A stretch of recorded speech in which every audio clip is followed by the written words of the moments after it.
So here we've got a problem where I keep getting this check engine light, and when I hook up this engine diagnostic tool, it tells me that it's a P0456, which is it's a evaporative emission leak, a very small leak. But when this engine code comes on, it disables the ability to remote start the car, and on a cold or hot day, that's really inconvenient.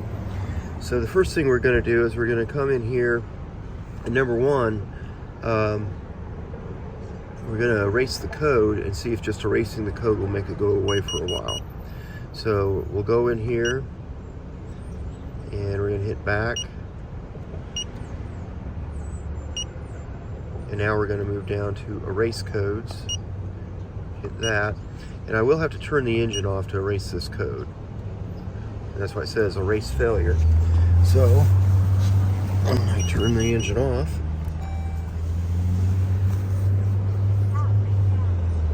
Now we're going to erase the codes. Hit yes. The erase is done. And now when I start the car, you'll see the check engine light goes away. And if it's just a small leak, it'll go away for quite a while.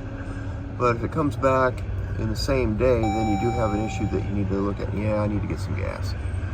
And the very first thing I would look at next, because there's a few components that can cause this alert,